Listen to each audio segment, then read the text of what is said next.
I saw the notification at 11:43 p.m. on a Tuesday, 9/8/4762. Pending. My MX. I stared at it for 3 full minutes before I even understood what I was looking at. The merchant code said travel services. I hadn't booked anything. I hadn't even left my apartment in 2 days. Then Instagram refreshed and there it was. My cousin Melanie's story. Her and Tyler, my Tyler, boarding a flight to Turks and Caicos. His hand on her lower back in that way he used to touch me. The way that main ownership. The way that said mine. She was wearing the Cartier bracelet I'd asked him about 2 months ago when I saw the charge. He said it was for his mom's birthday. His mom's birthday is in February. It was October. I didn't scream. I didn't cry. I just sat there on our couch, in our apartment wearing his old college hoodie, and felt my entire reality crack open like an egg. The truth didn't trickle in. It flooded. 6 years we'd been together 6 years, engaged for 8 months. The wedding was 4 months away. I'd already sent the save, the dates. My dress was hanging in the closet in a garment bag I wasn't allowed to let him see, and he was in the Caribbean with my cousin. On my credit card. Here's the thing nobody tells you about being cheated on. It's not the betrayal that breaks you first. It's how stupid you feel. It's realizing that every weird moment, every deflection, every time your gut screamed at you and you ignored it because you wanted to believe him, you were right. You knew. You always knew. I scrolled back through Melanie's stories. There were more. They'd been in Miami for 2 days before the island. Pool photos, dinner at some restaurant with exposed brick and Edison bulbs, her laughing at something off camera. Him, I assumed, could practically hear his voice. I checked my credit card history. The charges went back 5 days. The hotel in South Beach, restaurants I couldn't pronounce, a couple's massage at the resort spa. All on my card. The card I'd added him to for emergencies, when we got engaged. The card he said he'd only use if his card got declined or if he needed to pick up groceries. I wasn't even the one cheating, but somehow I felt like the one who'd been caught. I should back up. I need you to understand how we got here, because I've spent the last 72 hours trying to figure out where I missed it. Tyler and I met in grad school. He was getting his MBA. I was finishing my master's in marketing. He was handsome in that effortless way some men are, like they rolled out of bed looking like a J. Crew ad. Confident but not cocky. Ambitious. He talked about his 5-year plan on our second date, and I thought it was attractive. I thought it meant he had his life together. We moved in together after a year, got engaged at a vineyard in Napa with all our friends there. The photographer he'd secretly hired capturing my surprised face even though I'd known it was coming for weeks. It was perfect. We were perfect. Except we weren't. I can admit that now. I can admit that I'd felt us slipping for months. The sex had gone from spontaneous to scheduled to skipped. He worked late constantly. His phone was always face down. He picked fights over things that didn't matter, like whether I'd remembered to switch the laundry or why I bought the wrong brand of almond milk. My friends noticed. My best friend Jenna asked me point blank in August if I was happy. I said yes. I said wedding planning was stressful and that every couple goes through phases. I said we were fine. I was lying. I knew I was lying. But I'd already sent out the save the dates. Melanie had always been the pretty cousin. The one who got attention at family gatherings who men gravitated toward without trying. She was 2 years younger than me and worked in PR for some startup that sold overpriced wellness supplements to influencers. She'd been single for a year after a messy breakup and I'd actually felt bad for her. She started coming around more after we got engaged. Girls' nights. Brunch. She wanted to bond more now that we were adults. I thought it was sweet. I thought she was finally growing up. She met Tyler at our engagement party. I watched them talk by the bar for 20 minutes, and I didn't think anything of it. He was charming. That's what he did. That's who he was. I didn't think anything of it when she started asking about him. How's Tyler? How's work going for him? You guys are so cute. I didn't think anything of it when she suggested we all grab dinner, the 3 of us. Double date energy, she said, except she'd bring a friend. She never brought a friend. The dinners became a thing. Once a month, then twice. Tyler said it was good for me to stay close to family. He said Melanie was fun, easy to talk to. He said I was lucky to have a cousin I actually liked. I was so stupid. The night I found the charges I didn't call him. I didn't text. I opened my laptop and started digging. His email was still logged in on our shared iPad. I'd never looked before. I'd never had a reason to. Trust, right? That's what we had. The first email I found was a flight confirmation. 2 tickets to Miami departing Friday, returning the following Thursday. 9 days. 9 days he told me he had a work conference in Dallas. I checked his calendar. Q4 Strategy Summit Dallas, blocked out for the entire week. There were hotel confirmations, dinner reservations, a booking for a sunset catamaran cruise. There was an email from a jeweler with the subject line, custom order ready for pickup. And then I found the texts. He'd forwarded them to his personal email. I don't know why. Maybe he wanted a backup. Maybe he was sentimental. Maybe he was just careless. Melanie, I can't stop thinking about you. Tyler, same. This is crazy. Melanie, is it though? Doesn't it feel like we're supposed to be doing this? Tyler, she doesn't need to know. Not yet. Melanie, when are you going to tell her? Tyler, after the trip. I promise, I just need to figure out how. The timestamps went back 4 months. 4 months. I read every single one. I sat on the floor of our bedroom, laptop burning my thighs, and read messages about how I was emotionally unavailable and obsessed with the wedding and not the same person he fell in love with. I read about how Melanie understood him in ways I didn't, how she didn't pressure him, how she made him feel alive again. I read about the first time they kissed, in our apartment, while I was at a work conference in Atlanta. I read about the first time they had sex, in our bed. The nausea hit me like a freight train. I barely made it to the bathroom before I threw up everything I'd eaten that day, which wasn't much. I hadn't had an appetite in weeks. I thought I was stressed about the wedding. I was stressed because I knew. Some part of me, some animal, brain part that doesn't deal in logic or wishful thinking knew exactly what was happening, and I ignored it. I powered through. I told myself I was being paranoid, insecure, crazy. I told myself I was imagining things, but I wasn't. I sat on the bathroom floor until my legs went numb. Then I stood up, washed my face, and made a decision. I wasn't gonna call him. I wasn't gonna beg. I wasn't gonna give him the chance to gaslight me or twist this into something I did wrong. I was gonna let him come home and see what happened. So I waited. I canceled my meetings, I called in sick to work. I sat in our apartment and waited for him to come home from a trip he thought I didn't know about. He walked in on Thursday night at 9:15 p.m., tan and relaxed, rolling his suitcase behind him like he just returned from Dallas. "Hey babe," he said, dropping his bag by the door. "God, I missed you." He kissed me right on the mouth, like nothing was wrong. "I tasted Sunset House Dallas?" I asked. "Boring. Long, the usual." He walked to the kitchen and opened the fridge. "Did we get groceries?" "I didn't have time," I said. My voice sounded far away like it was coming from someone else. "I've been busy." "Doing what?" He pulled out a beer and cracked it open. Looking at charges on my Amex, he froze. Just for a second. Just long enough for me to see the exact moment his brain scrambled for a lie. "What do you mean?" "I mean the almost $10,000 you spent in Miami and Turks and Caicos, on my credit card, with Melanie." Silence. He didn't deny it. He didn't try to explain. He just stood there, beer in hand, and stared at me like I was the one who'd done something wrong.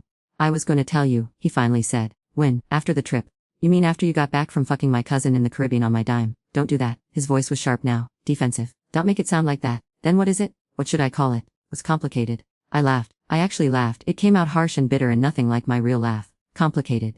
Right, you know what's complicated? Canceling a wedding 4 months out, telling 300 people that the groom was raw-dogging my cousin while I was picking out centerpieces. Jesus Christ, you don't have to be so crude." "Get out," he blinked. "What? Get out my apartment." "It's our apartment?" "No, it's my apartment. My name is on the lease, my money pays the rent. You're just the guy I let move in because I thought you were gonna be my husband." My voice cracked on the last word, but I didn't cry. I refused to cry in front of him. "We need to talk about this." "There's nothing to talk about. You cheated on me with my cousin, for 4 months, in our bed. You spent my money on her. You lied to my face. You're done. We're done. Get your shit and leave." He didn't move. "Now, Tyler." He set the beer down on the counter and looked at me like he wanted to say something. Like he wanted to explain or apologize or make me understand. But he didn't. He just walked to the bedroom, grabbed a duffel bag, and started throwing clothes into it. I watched from the doorway. I didn't help. I didn't speak. When he was done, he stood there with the bag in his hand and stared at me. "I did love you," he said. Past tense. "Got it." He left. The door closed behind him, and I stood in the center of my empty apartment, listening to the silence. I didn't cry that night. I didn't break down. I didn't call anyone. I just stood there and felt the weight of everything I'd lost, and everything I was about to lose. Part 2. I called off the wedding on Friday morning. Not cancelled. Called off. There's a difference. Cancelled implies mutual decision, logistical complications, cold feet.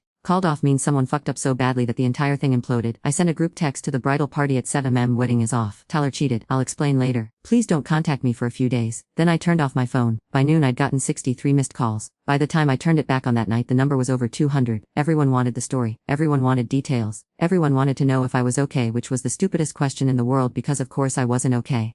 My fiancé had been fucking my cousin for a third of our engagement, and I'd just blown up my entire life in a single morning. But I wasn't prepared for what came next. Melanie's mom, my Aunt Carol, called me on Saturday. I should have known better than to answer. "I think you're overreacting," she said. Not "I'm sorry." Not Melanie is horrified. Just that I was overreacting. Excuse me. Tyler clearly has some things he needs to work through, but ending the relationship over one mistake seems extreme. One mistake. Carol, they were together for 4 months. He took her on vacation. On my credit card. Well, you did give him access to it. I hung up. I blocked her number. I blocked Melanie's number. I blocked 12 other relatives who tried to reach out over the next few days with some version of "family is forever" or "don't let a man come between you two."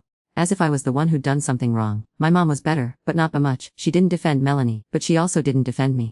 "I just think you should consider whether this is something you can work through," she said when she came over on Sunday. 6 years is a long time to throw away. He threw it away, not me. "I know, sweetheart. I'm just saying, couples go through rough patches. Therapy exists." "Mom, he fucked my cousin." She flinched. "My mom doesn't like it when I curse." "I'm aware. I'm just asking if you've thought about what you want your life to look like now. You're 31. Starting over isn't easy." And there it was. The thing nobody wants to say out loud, but everyone is thinking: you're getting older. Your options are shrinking.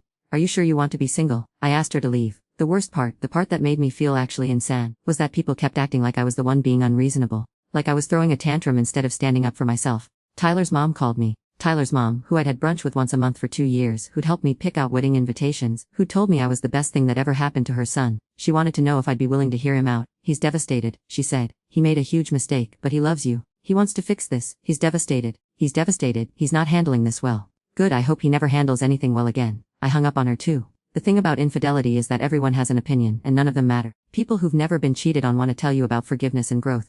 People who have been cheated on want to tell you their stories like it's a competition for who got hurt worse. Nobody just lets you be angry. But I was angry.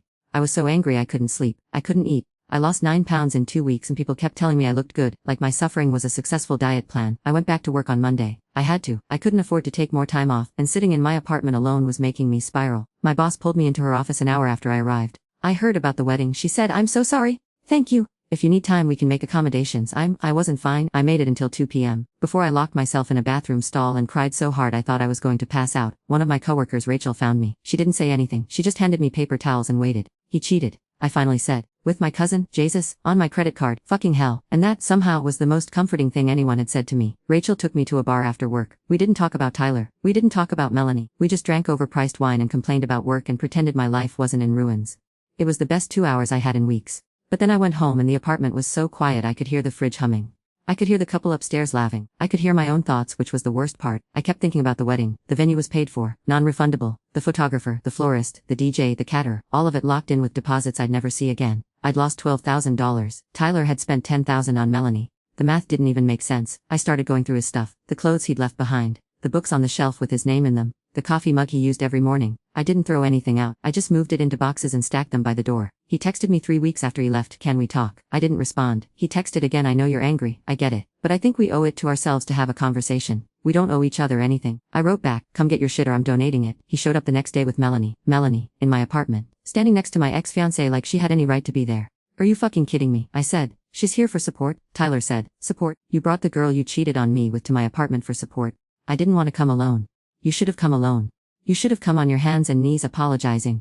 You should have come with a check for the 10 grand you stole from me. But you brought her." Melanie, to her credit, looked uncomfortable. "Good, I hope she was fucking miserable." "Can I just grab my stuff?" Tyler asked. "It's by the door, take it and leave." He loaded the boxes into his car while I stood in the doorway and watched. Melanie stayed on the sidewalk, scrolling on her phone like this was just a minor inconvenience. When he was done, he walked back up to me. "I'm sorry," he said. "For what it's worth, I really am." "It's not worth anything," he nodded. I figured. "Are you together?" I'd asked. "You and her." "Officially." He hesitated. "Oh my god, you are." "It just happened." "It didn't just happen, Tyler. You made it happen. For 4 months. Don't insult me by pretending this was some accident. I'm not trying to insult you." "Then stop talking." He left. I watched him drive away with Melanie in the passenger seat and I felt nothing. Not anger, not sadness, just nothing. That was somehow worse. The holidays were unbearable. Thanksgiving, I stayed home. My mom invited me to her house, but I knew Melanie would be there. I knew my Aunt Carol would be there. I knew I'd have to sit across from people who thought I was overreacting and smile while they passed the mashed potatoes. So I ordered Thai food and watched Netflix alone in my apartment. Christmas was the same, New Year's Eve. Jenna dragged me to a party. I didn't want to go, but she insisted. She said I couldn't spend another night alone, that I needed to get out, that I needed to remember what it felt like to have fun. I got drunk, not fun drunk, sad drunk. The kind of drunk where you end up crying in a stranger's bathroom because you saw a couple kissing and it reminded you of what you used to have. Jenna took me home at 11:30. "I'm never going to be okay again," I told her in the Uber. "Yes, you will." "No, I won't. I loved him. I loved him so much, and he just didn't care." "Then he didn't deserve you. Everyone keeps saying that." "But if he didn't deserve me, why did he pick her?" Jenna didn't have an answer. Nobody did. By February I'd stopped talking about it. I'd stopped crying. I'd stopped checking his Instagram, stopped looking at Melanie's photos, stopped torturing myself with evidence of their happiness. I didn't feel better. I just felt numb. My therapist said it was progress. I said it felt like dying. In March, I ran into them. At a restaurant. On a date, they didn't see me. I was picking up takeout and they were at a table by the window holding hands and laughing at something on his phone. She was wearing the Cartier bracelet.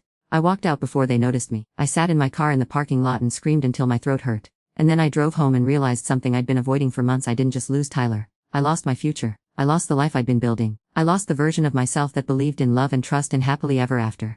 I lost the girl who thought she was special, because I wasn't special. I was just another woman who got cheated on by a man who thought he could do better. And the worst part, he didn't even do better. He just did different. It's been a year now. Tyler and Melanie are still together. I heard through the grapevine that they moved in together. I heard they're talking about getting engaged. I hope they do. I hope he proposes. I hope she says yes. And I hope, every single day for the rest of her life, she remembers that he did it to me first. I hope she remembers that he's capable of lying, of cheating, of choosing someone else the second things get hard. I hope she remembers that if he did it with her, he'll do it to her. But that's not my problem anymore. My problem is that I still sleep on one side of the bed. I still buy his favorite snacks at the grocery store before I remember he's not coming home. I still think about texting him when something funny happens, and then I remember that he's not mine anymore. He never really was. I don't talk to most of my family. I don't go to reunions or birthday parties or weddings. I can't sit in a room with people who looked at what he did to me and decided I was the problem. I'm not lonely, exactly. I have friends. I have work. I have a life. But it's not the life I wanted. It's the life I got left with after someone I loved decided I wasn't enough. And I guess that's the lesson. The one nobody wants to hear. You can do everything right. You can love someone with everything you have.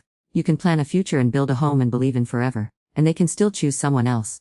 They can still look at you and decide you're not worth it. And there's nothing you can do to stop them. I don't know if I'll ever get married now. I don't know if I'll ever trust someone enough to try again. I don't know if I even want to. What I do know is this: if you ever find yourself making excuses for someone who's hurting you, if you ever ignore your gut because you're afraid of what you'll find, if you ever convince yourself that love is supposed to feel like walking on eggshells, leave. Just leave. Because staying won't save you.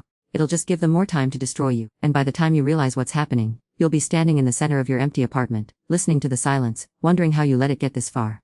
You'll be me, and trust me, you don't want to be me.